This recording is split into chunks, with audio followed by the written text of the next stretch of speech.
Rock and roll Chicago, rock and roll Chicago, my hometown. Well, I was born in the city, gonna rock your city, Chicago.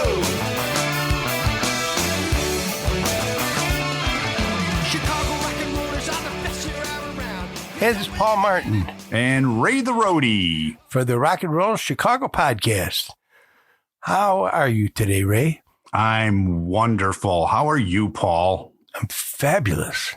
Fabulous? Just Mr. Fabulous? I am. You must be one of the sharks then. No, I'm not a shark. You're not a shark? No, I'm more of a guppy. A guppy, okay. Yeah, so.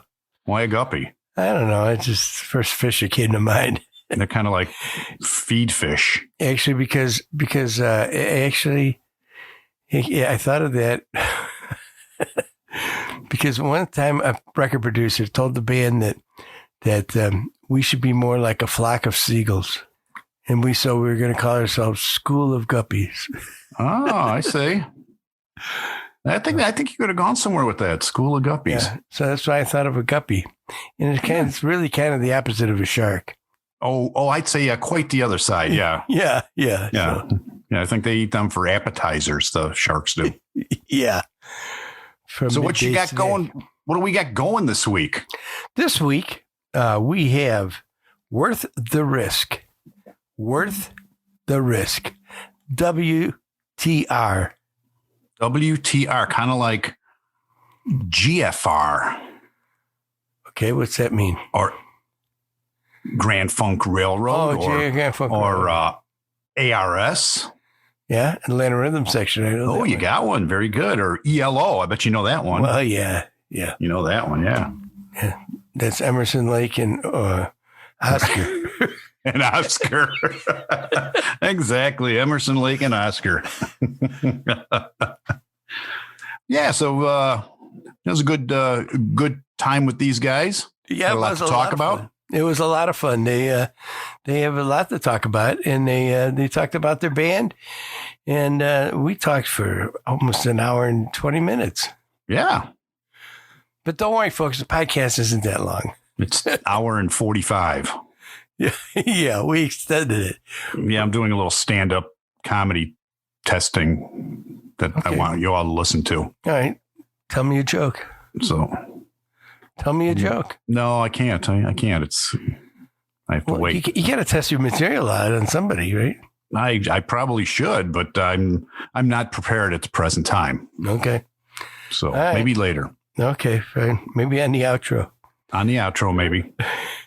All right, well, let's get to Worth the Risk and find out all about them. And you'll find out that they are worth the risk. Yes, they are. How you doing, everybody? Welcome to the show. Today, we're talking with the band Worth the Risk. How you guys doing today? Hey. Hi. How you doing? Good. We've got Margot and Liz and Mark and Cliff and Eddie. How you guys hanging in there? You doing all right? Good, yeah. Oh, yeah. We're tired of COVID. Stay warm. Surviving. Surviving, yes. Yeah, as everybody is. Yeah. So tell us a little bit about the band. Let's start out with maybe when the band got together, when you started. Well, how it all came together. When it all came together, right? Let's see. Well, Mark and I played together. Mark plays bass and I play lead guitar. And I'll kind of introduce everybody real quick. So Margot plays keyboards. Liz is our lead singer and Eddie plays our drums. And so Mark and I played together in another band previously. And then when that band kind of, went to the end of the limit, we left with a couple of other folks and started up the band. And then we had a process of trying to find a name. So we went through several hundred names before we finally settled on what we have now. And there's the whole story behind that. But it's probably been, what's it been now? Probably about three or 4 years we've had this band going. Yeah. I mean, we played out quite a bit. We play everywhere from Oakland all the way down to, we've been as far down as Pontiac. I mean, we cover a lot of area in the local area, in the local area here, mostly the southern or southwest suburbs for the most part. Sometimes southeast suburbs too. It just depends on where people want us at. But we put the band. Oh, I'm sorry. Are one of you from Worth originally? No, I don't think No, so. okay. I just thought maybe you tied the name in somehow like that. No. So actually, the way that the name came together was Mark and I were going through all of these names, and some of them were pretty wild. And then just one day we were talking about, we're kind of worth the risk. When we go up and we talk to some of the venues that we talked to, they didn't know who we were because we had changed the name from the previous band, and now we had a new name. They knew us, but they didn't know who the new band was, and so we were kind of like, well, hey, we're worth the risk. And it just kind of rolled off the tongue. It was easy to sell. It's real easy for us to go in and talk to a venue because we say, look, here's who we are, here's what we play, here's what we do, what we can do for you, and here's what we charge, and we're worth the risk. And it rolls real nice, and they like it, and it fits us well. We actually call the people who follow us riskers. Mark came up with that, I think, or maybe it was Liz, one of the two, so maybe everybody. And then some of the people, some of our folks that are out there call us WTR. So we go by either one. Paul, if they were named after the town, they would be Worth the Friendly Village. Village Risk. Right. True. Well, you mentioned Pontiac. That's where I'm sitting right now. Oh, there you go. Yeah, great I place. I played at the VFW out there on that stage at Pontiac. Oh, okay. Yeah. I've played on that stage a few times myself. Yes. Yeah. So some good stories there. And there was one of the radio personalities from up here actually had a place a little farther up from Pontiac. Odell? I can't remember if it was Odell or not, but had a real nice place where they used to have bands out there all the time. That's been a little while ago. So. Yeah. Well, unfortunately, the VFW is now closed. Oh no! Yeah, it just closed. Great stage. It just closed in the last few weeks. So great stage, good bar, and lots of great patrons. Yeah. So I have a story there when we played out there some years ago, and had a gentleman out of the audience that came up, tall guy, long black hair, and he was like a local rock guy, and we're like, okay, come up on stage, because it's always good to get people on stage when they're local. Everybody likes that, and it's a lot of fun. And he said, "What songs you got?" So I showed him the list. And he's all, "I can do Born to Be Wild." I'm like, "Okay, that's a standard, no problem." So we get up and we start playing, and his vocals were raw. He was a total metal guy. Nice. He never sang a word, and it brought the house down. The people just loved him, so it was a lot of fun to do that. Well, thanks for letting me up that night. I appreciate it. Well played. Yeah. So we do that quite often. We'll if there are people in the audience, we can tell they're really into the music.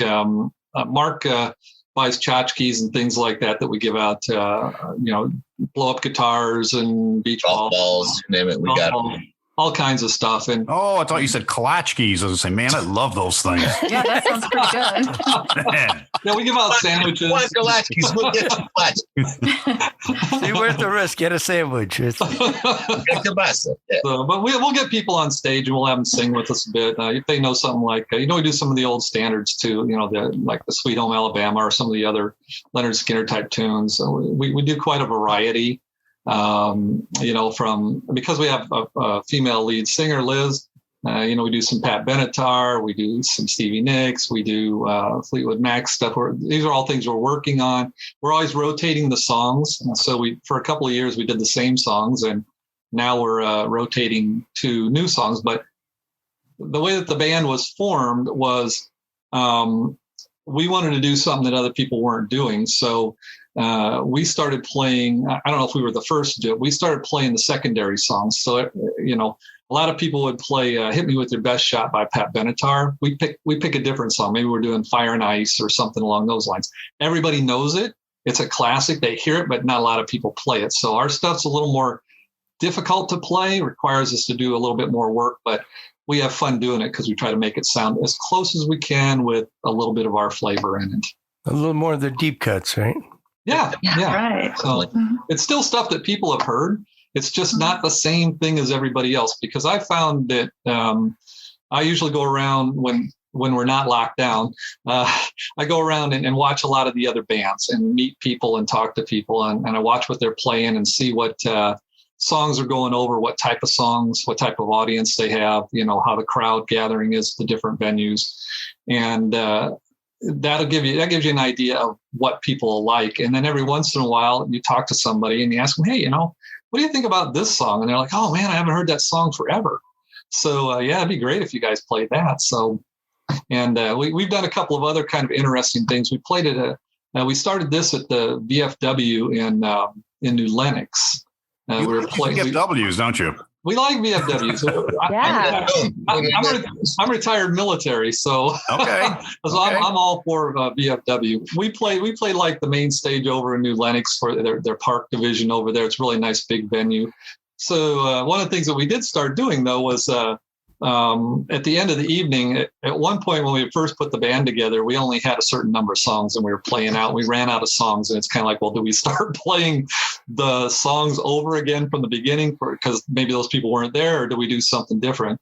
So we just started taking requests from the audience, and they might ask for something like Rock You Like a Hurricane from the Scorpions, right?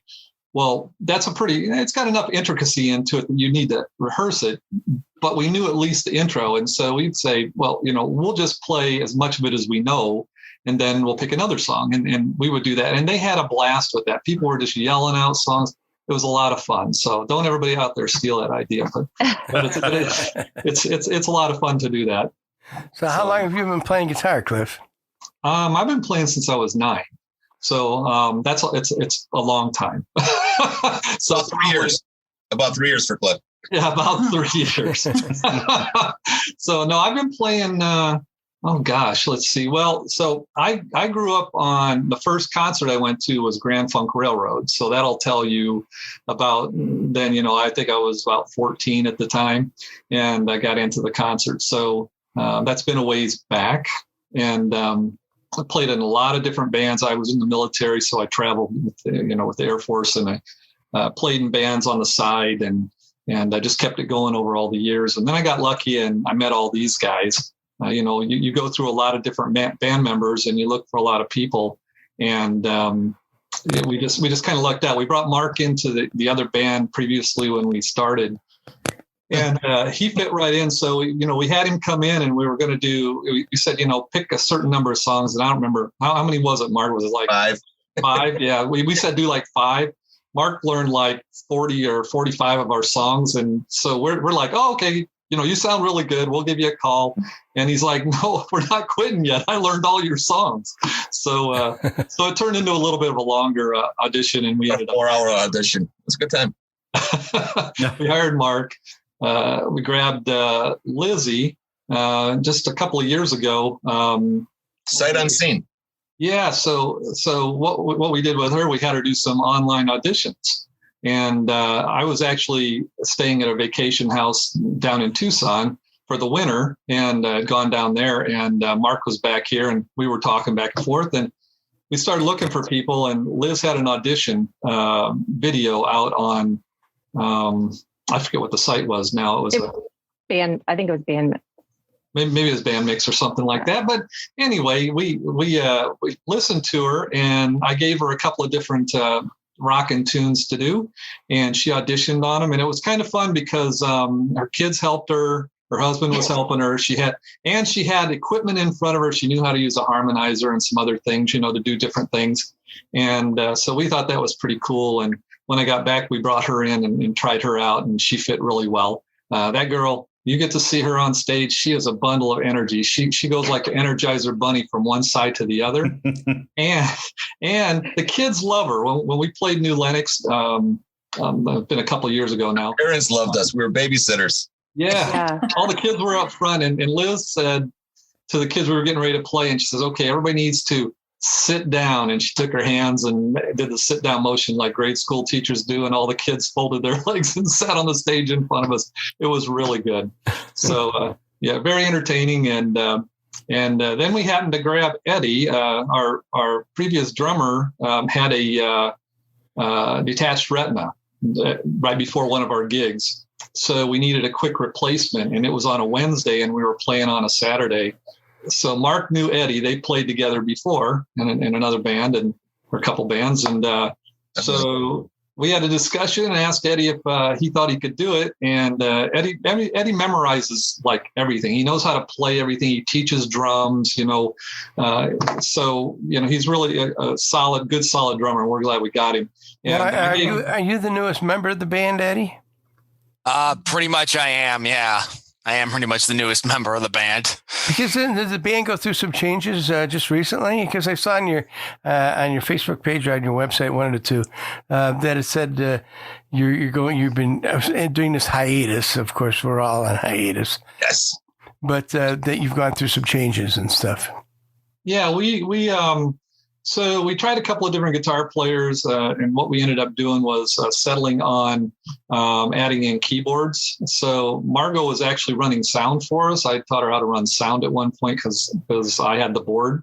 And poor guy had to try to teach me. It's a digital Behringer board, so it's kind of, I'm the manual reader. I read all the manuals, and they laugh at that. Just throw her in the deep end, and she'll get the hang of it, right? Yeah, and so she ran sound for us. And then we found out that she could play keyboards and flute, and she sang and harmonized. And so we graduated her from that to keyboards and brought Scott, Scott is Liz's husband, and he runs sound for us. He's not here tonight, but yeah, former military guy. And so we brought Scott in and trained him on how to do that. So now he runs sound for us as well. And everybody kind of loads in and loads out together. We don't have our own roadies yet, but we have a good time. And the thing I was going to tell you about Eddie that was really unique was for that gig, I gave him 45 songs to learn on a Wednesday, and he came in on Saturday and played every one of them like note for note. And so when we got paid, he was the first one that got paid. And I told Mark, I said, we need this guy in the band. And in the meantime, our previous drummer was getting ready to move due to work. And so the timing, the transition worked really well. And we transitioned Eddie in, and he's been great. So, and all of us sing. You're not the first one, Cliff, to say that, we got to keep Eddie in the band. Eddie and I went through that with another band. Yeah. So now, let's stick with Eddie. And Eddie, what is your history? What bands did you play in, or prior to this?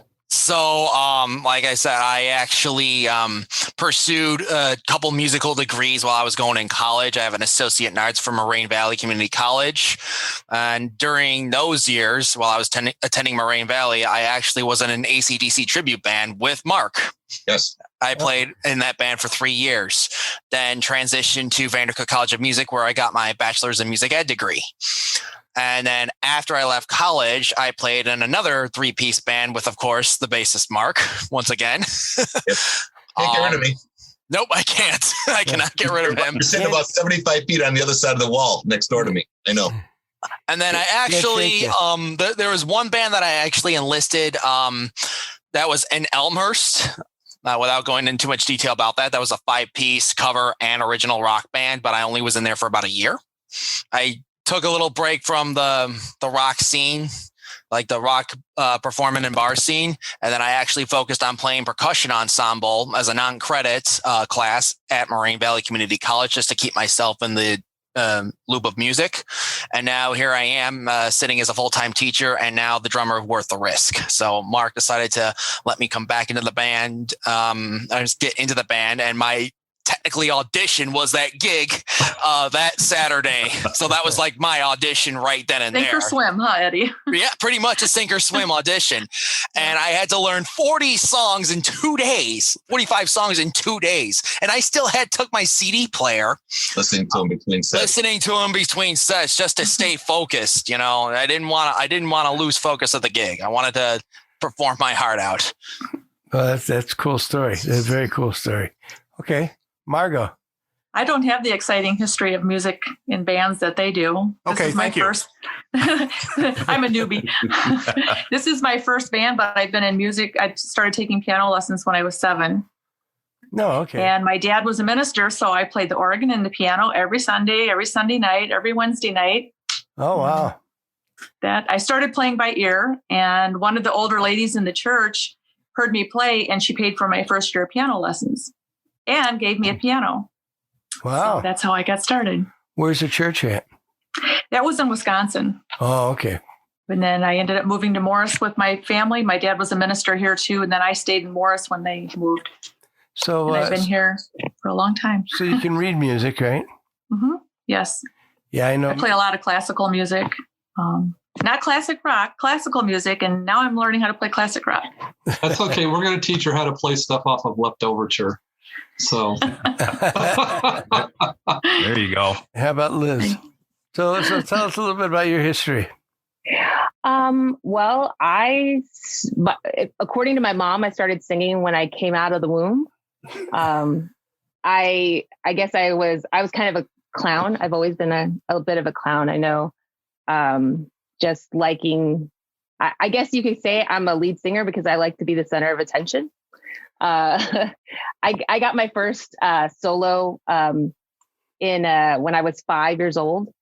In front of a stage, and I was super comfortable. I was actually the lead singer of a group during Desert Storm that actually we performed and recorded, and we're on national TV. And it was a song that a man named Mike Schuler, he took the old classic song, My Bonnie Lies Over the Ocean, and changed the wording to kind of just help be like supportive for the troops. And it actually gained a lot of popularity. So we did music videos, and I was on a telethon. I got to be on Good Morning America. So it was a lot of fun, and I really enjoyed doing that. And so you were doing a lot of traveling too then? Yeah, it was a lot of traveling. Yeah, but I loved it because it was, we were famous. We got to do a lot of concerts in malls, and people came up to us and, asked for our autographs. I think I was probably 7 or 8 when that happened. And so I thought I hit the big time, even though we weren't getting paid because it was just something that we were doing for charity or for the military, really. I started doing like just choir at school, and I did a lot of solo and ensemble competitions. And so I did a lot of choral performance. The one time somebody approached my mom when I was singing and asked her, hey, we'd really like her to audition for something bigger. We think that we could take her somewhere. And my mom shut it down. Which I kind of shake my fist at. I'm like, I could have been Britney Spears, but she knew better. I could have been Britney Spears, and I like my hair. So, but I just kept singing throughout high school and singing at church. And that actually, my church band, the guys in my church band actually started a band. And it wasn't like the church band. It was just the guys who wanted to play some covers. So we started playing out. And then that was around the time where they weren't really making any movement. So I, like Cliff said, I kind of put my feelers out there on Bandmix. And that's when I met or found Worth the Risk. And they did put me through the ringer, asking me for video, oh, do this song. Okay, well, do this song. Okay, well, can you do this song? And I was like, yeah. Actually, when they auditioned me through video, and then I had to do an interview, and then it was I felt like I was kind of dating them, but it was dating them bad, because I didn't know if we were going steady. And so they'd be like, well, we're going to talk to you. I think I talked to Cliff over the phone while he was in Tucson, but he never really said I was in. He's like, oh yeah, we're going to talk to other people. And I was like, okay. And then I talked to Mark for I want to say it was an hour on the phone. Him and I were just, you were hired at that point. You were hired. Yeah, but they never told me. And then we went out to eat, and they're talking to me, and they never told me. And I was like, I don't know if I got hired, or if I'm still dating them, or if they're swiping left. I'm not sure. And on the back end, Mark and I were going, yes, because I made her audition to Heart Barracuda, which is not an easy audition to do. Yeah. And we kind of ranked her off of that tune. So we've done some Heart tunes since then. You guys are kind of mean, aren't you? Well, we've been through the Doing us ringer well, with Ray.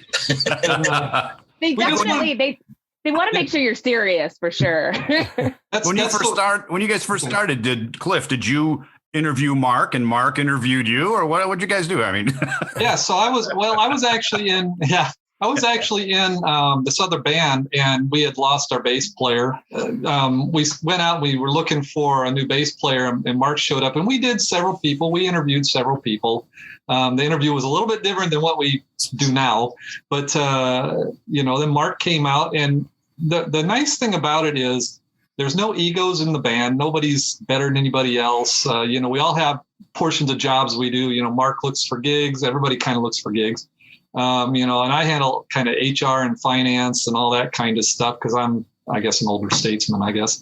And don't you guys make fun of me because I'm old.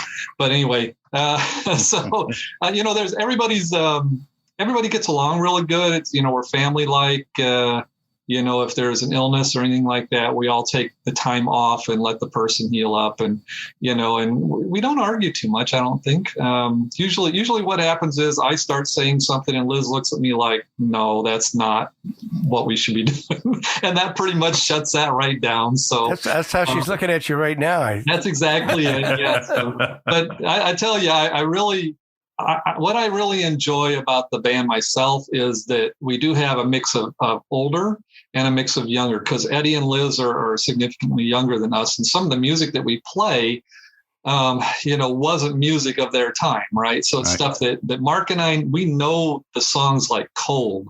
And so then we help Eddie and Liz and Mario come in on these songs and fill in the parts the way that we want them to sound, which is really cool. And everybody's really good about homework. Yeah, they do their homework. They practice at home, and then we do rehearsal. And we have some fun at rehearsal, but that's usually where I get in trouble because I'm a taskmaster. I'm like, we got this much time, we got to get it done. But it pays off because when we go out and play, we get a chance to have fun. It's we know our parts. We know who's going to do what. And unless the equipment messes up, which happens to everybody once in a while, we go out there. We have a good time. What's that? Yeah, I know about that. Yeah. Yes. Yeah. So it happens, but we put everybody went through kind of their own interview type, and we were really concerned about having somebody who had energy for like Lizzie on the front end.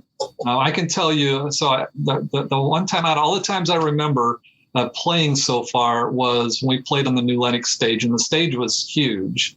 And we were in the middle of the stage, and I'm over there playing, and here comes Liz. She's bouncing over towards me over there, and she's singing and carrying on, and then she goes bounding away, and the energy was just amazing. She's fun to watch. She pulls surprises. There's still a brassiere hanging in the ceiling of one of the venues that we played at. So it's quite an interesting, fun time when we play out. Everybody has a good time. So I don't think he was trying to embarrass you, Lizzie, but I embarrassed myself with that. So it's okay because when that happened, we got a lot of attention. We got asked back. I can imagine that. Yeah, we got a lot of attention. But it's funny in that there's been times that Liz and I will do a duet or whatever on stage, and people go, "You guys married?" Nope, it's all part of the act. Nope, it's all part of the act. And again, I've been doing this for 45 years. My wife is like, as long as you come home. And we do a lot of fun stuff too. We go wireless. So Mark and I both go wireless, and we go out in the audience. And we play in front of the audience so they can see what we're playing up close. We bring people on stage, if they want to come up and sing with us. We had the mayor in New Lenox came up and sang with us. We had he's a good guy. He's a great guy. First alumni. Yeah. We had a police officer that came on stage and sang. Yep. Yeah, he was singing background vocals with us, and so we had the police up there. It was fun, nice. So we have a good time. We try to have fun with everybody. Our typical motto has been, we want to play music that everybody knows, but not the main music that everybody else is doing. We want to have the patrons have fun and enjoy it, and ask us to play things that they want to hear. We may not know it. We'll try to do as much as we can, but we also try to work for the venue that we're playing for. If it's a bar or something along those lines, we try to draw the crowd so that they can have some fun, get people up and dancing. We don't just play the hard rock stuff. We've got a mix of newer stuff. I mean, we play some Black Keys, and we go back to the Guess Who, and then we'll turn around and we'll play Grace Potter. Grace Potter, and then we'll turn around and we'll play, Eddie Money. So it just depends. And then we all take turns singing. Everybody in the band can sing. That's one thing that's probably the hardest part about being in the band, is trying to get the vocals right. And everybody knows that. That's always tough, we have to harmonize and figure out who can sing what. So we work on all of that as well. And we're just getting ready to move to using in-ear monitors. I know a lot of people use those, but we try a lot of different things. Some of the venues are really tight. We played in some places where I had a TV right over top of my head, and I'm 6'4", right, and I couldn't move. Cousins in Tinley Park. That was Cousins, yeah, and I couldn't move. I had to stand still all night long. With the monitors, we can do things like we don't have to bring the amps on stage. We can run directly into the PA. So your monitors are a great thing, especially. I mean, for a small stage, it's great because you're not as loud. Your volume isn't as loud off the stage, and for a big stage, you can kind of spread out and still hear yourself, or it's like your amplifier is following you wherever you go. Yes. Well, so we were playing in a venue, so I'll give you one story. So why this is important to me. So we were playing in a venue, and I went out front wireless to go play a lead. Well, Mark's a big guy like me. He's but he's a little wider and stouter than I am, and so Mark started to follow me out there, but he stepped between me and my amp was directional. And I couldn't hear what I was playing, so I was having to play till I got him out of the way. I was having Not my problem. I know, but we had a talk about that, and we really haven't had that issue any longer. No, he's threatened me, and I will not. Oh, I do not step in front of my amp. Yeah, because we don't always mic everything.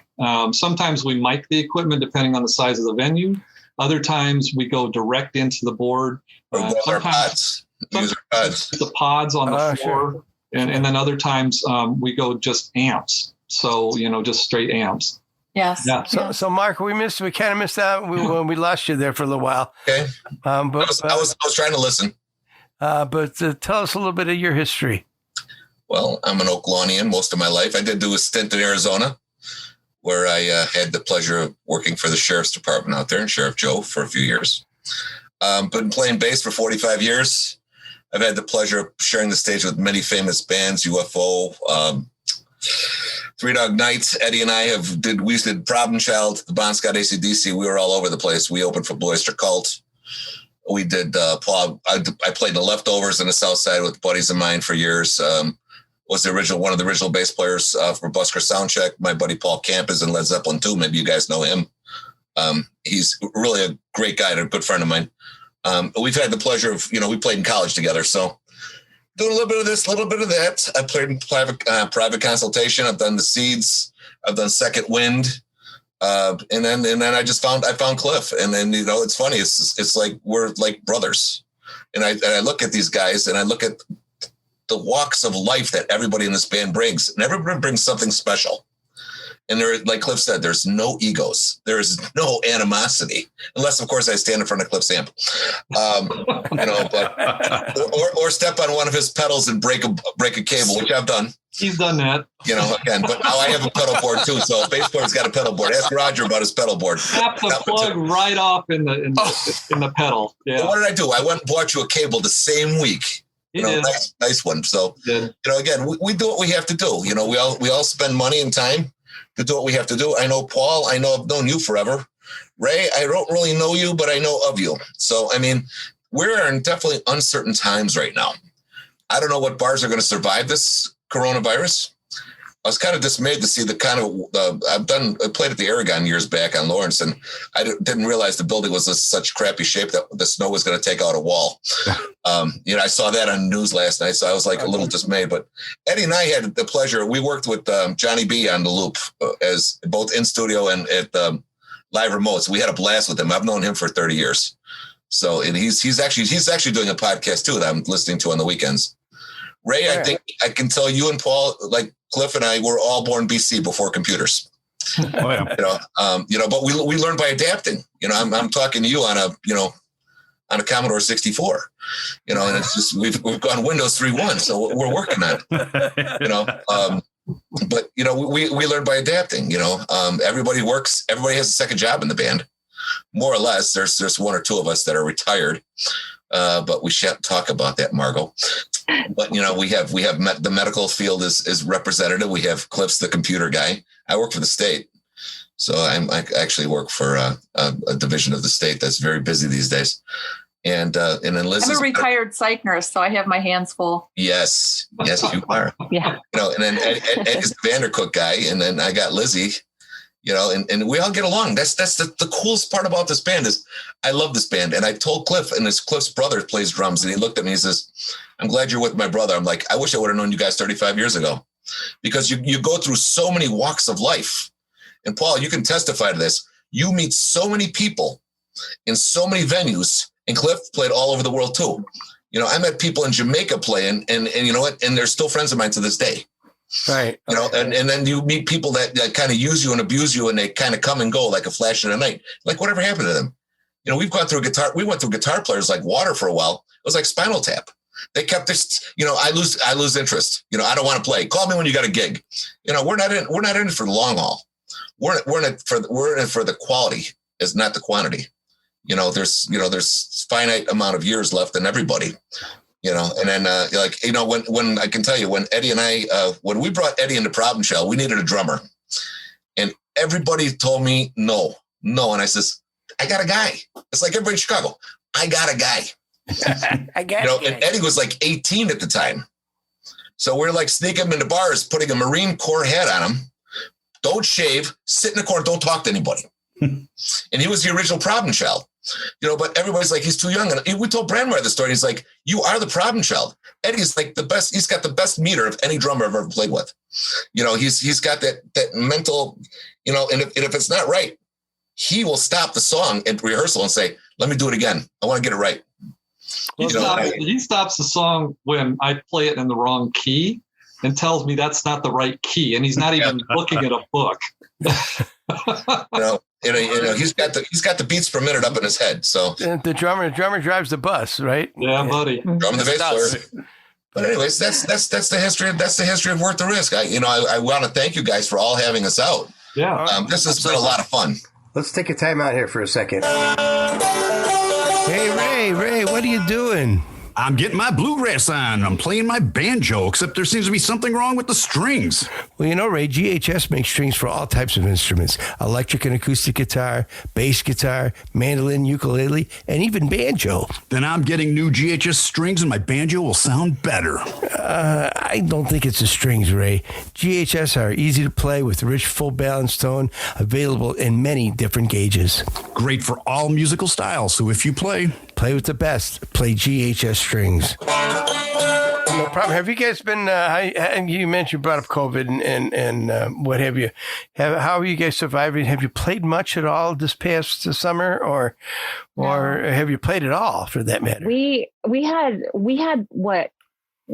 gigs lined up. Maybe 3 gigs. Three or 4 gigs that we had set last year, before COVID. And it seemed like we just, we never canceled. We held out hope. We were like, we'll do it. And it just seemed like with the state, shutting down, we got canceled. When the bars shut down, went to limited capacity, we got canceled. So we just decided to take the time and then, say, hey, let's look at the songs that we have and let's add more. So I mean, even though we haven't been able to get out and play to an audience, we've been utilizing this time. I feel like we've been doing really wisely. Yeah. And like really, really like working out the bugs in songs that, we're not real solid on this song. Let's work on it. Sure. Or let's add some more songs so that when we do get out, we're going to be ready to go. Yeah. What we like to do too, is we like to do a show and then rotate the song list with some new songs. We want to have enough songs so that we can mix and match, and it's always different.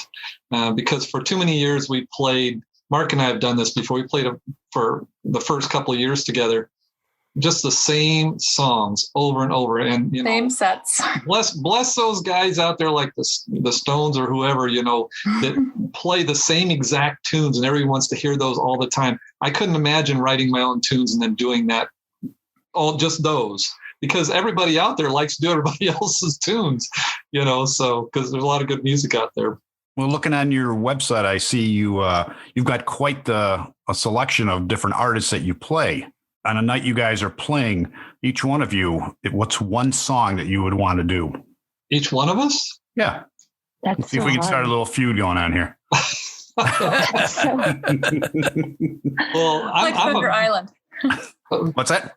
I like Thunder Island. I like Badfinger. I'm a Badfinger fan from back in the day.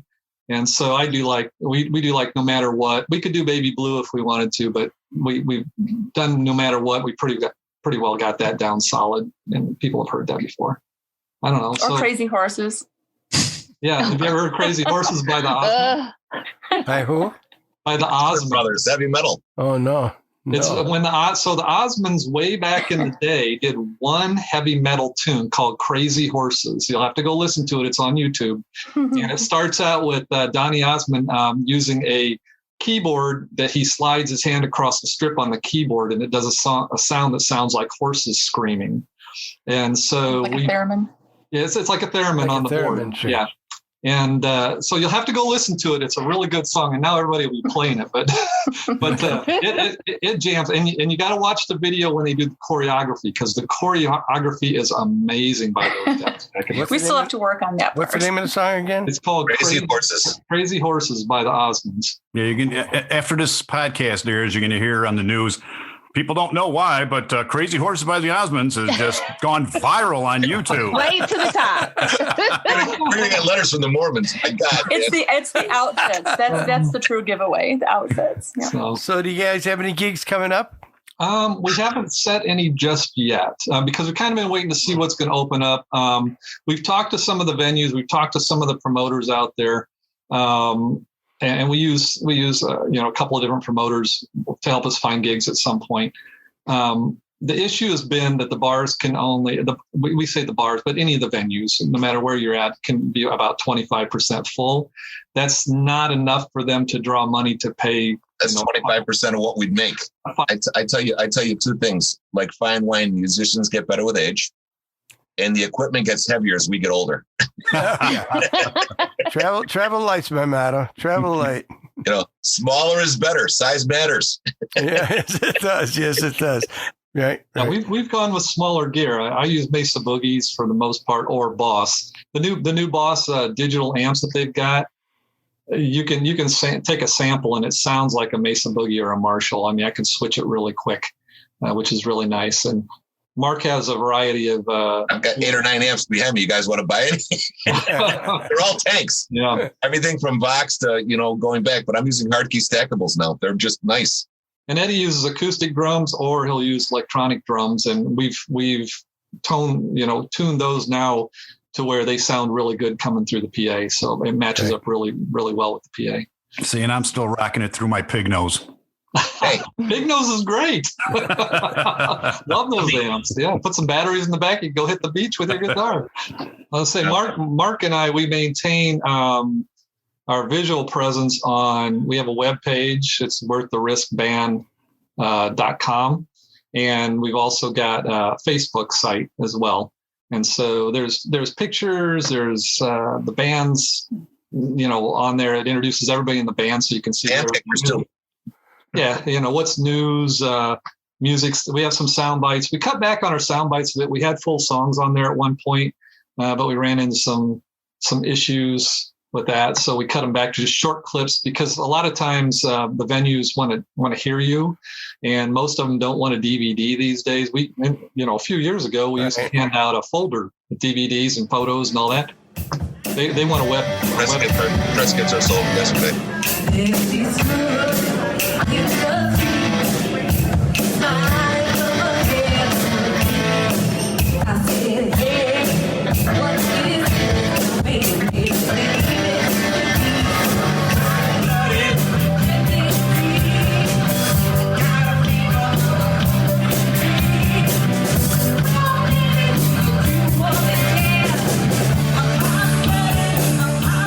Yeah, so we give them, we give them some sound bites and some photos and some of the past events that we've been in, places to go to, and then different ways to contact us as well. We have an email that goes along with the website, and people can send us email there, and we take any suggestions that get thrown at us and talk them over and see what we can put out there for everybody.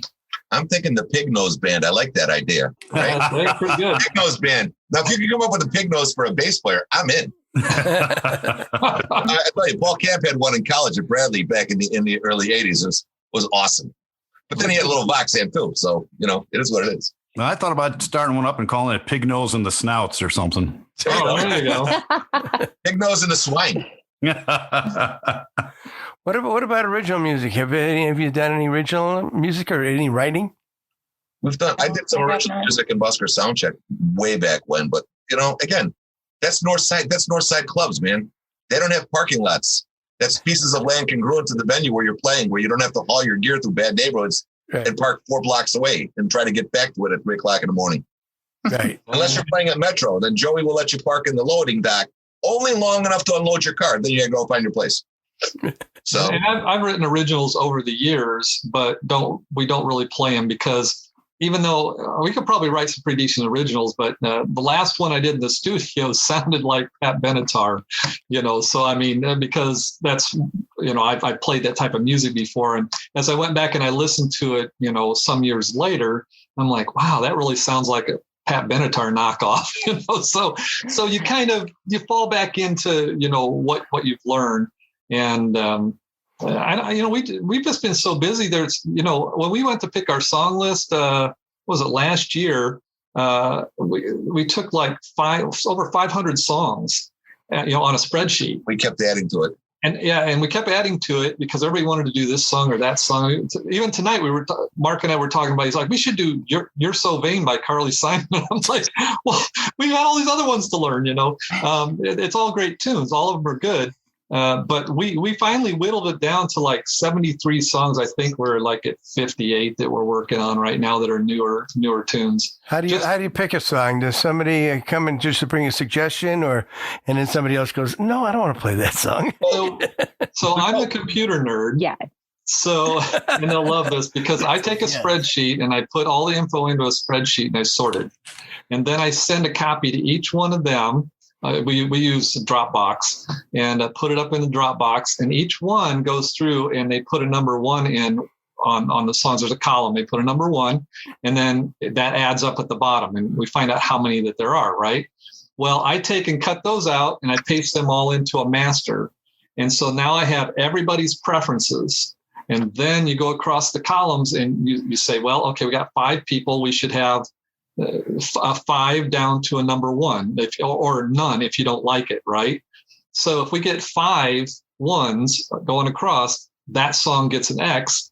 We put it on the list. If it gets 0, it goes off. If we're doing a cutoff because we have too many songs, we may cut it off at 3 and say, unless it has a 4 or 5, we're not going to mess with it right now because somebody likes it. It's not high enough on the list of everybody's priorities. And then we try those songs. We'll work on them, and sometimes we're a little over ambitious. I mean, we put down Boston a couple of times, and quite honestly, some of the vocals in Boston are pretty high and pretty tough. We've done some Led Zeppelin, and I give Lizzie credit. She has done the Led Zeppelin her first shot after she does like Immigrant Song, So and we're all allowed one veto. One veto. Yeah, if you really don't like it and you really don't want to do it, you go, I don't want to do it. It's not an argument. We don't even argue about it. It's like, okay, well, we'll set it off to the side. And maybe don't say anything, Margot. It sounds pretty diplomatic. You know what I'm thinking, though. Yeah, it is. Yeah, it sounds like, I was going to say, man, the way Cliff puts it, it sounds super sexy. My God. We had a battle when we got to the Black Keys and a couple of other bands that the guys brought up, because I was like, that just does not sound like us. It's because there's a certain feel that we have in the band, and I like all kinds of different types of stuff. But when it gets down to it, it's usually kind of a discussion, and then we go, okay, we'll pick a couple, but we're not going to do all these. And we try not.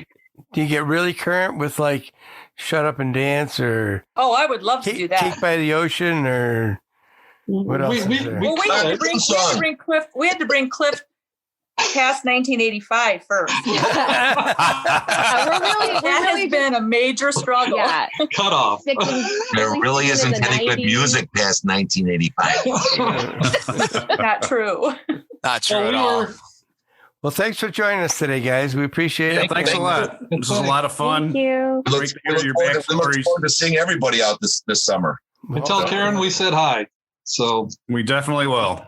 Thank you very much, guys. Thank All you. righty. See you soon. Thank you. Take care. Rock on, guys. Thank Thanks. you. Bye-bye. Bye. So that was Worth the Risk. That was Liz and Cliff and Mark and Margot and Eddie and the whole gang was The here. whole gang. Kind of like Spanky. That's right. Spanky's Spanky gang. and our gang. Right. Pig nose and Pig nose in the snout. Pig nose in the snouts. That's going to be my new band. I'm going to put that together. Yeah, Pig okay. nose in the snouts. I like it. Maybe a doo-wop band. Oh, sure. There you go. Yeah. Well, I don't know that Worth the Risk is doing any doo-wop, but they do a lot of classic rock, and which we all love classic rock, don't we? Yes, we do. Can't get enough of it. And Liz on lead vocals, Cliff's playing guitar, Mark is playing bass and singing, and Cliff is also singing. Everybody's singing. Everybody sings. Margot plays keys and sings, and Eddie's a drummer, and he sings as well. And Margot plays the flute also. Oh, that's So maybe they do some, I didn't ask them, maybe they're doing some Jethro Tull. perhaps. Why would you say that? Why is he stereotyped? You have a flute, you got to play Jethro Tull. Why is that? Because you have to. What? Oh, okay. I mean, Okay. flute and Jethro Tull, I'm down with that. they're hand in hand. It's, it's like you get strings and you think, Emerson, Lake and Oscar, That's right. They could play some Chicago with the flute. they could play, Color My World. That's right. That's right. They could. That's got some fluting in it. So a flautist. A flautist, yes. It's somebody that plays the flute that is kind of like not kind of like going away and not popular anymore. That would be the fleeting flautist. Oh, I see. I remember that. Thank you. And I've got to check out this Crazy Horse by the Osmonds. Oh, I'm downloading it now as we're speaking. Yeah. Yeah, I'm gonna rock on, man. It's gonna be on your playlist, right? It's gonna be on my playlist. Yeah, I'm gonna Alexa. Yeah, Play me some Osmonds. That's right. Maybe I can transcribe it for my banjo. Sure. Yeah. Yeah. Okay. We'll see what it sounds like. Okay, well, thanks for listening, everybody. Be sure we want to thank GHS Strings and we want to thank the Illinois Rock and Roll Museum. Be sure and go online and check out the Illinois Rock and Roll Museum, even if you can't get there in person right now. They're not open yet, but no, you can also become a charter member. That's right. By going online at roadtorock.org. That's where you can find them. And you probably find some pictures there of what they're doing and how things are progressing there as well.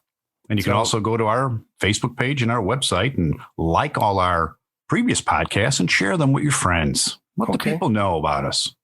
Thanks for listening, everybody. We'll talk to you next week. See you next week. Bye-bye.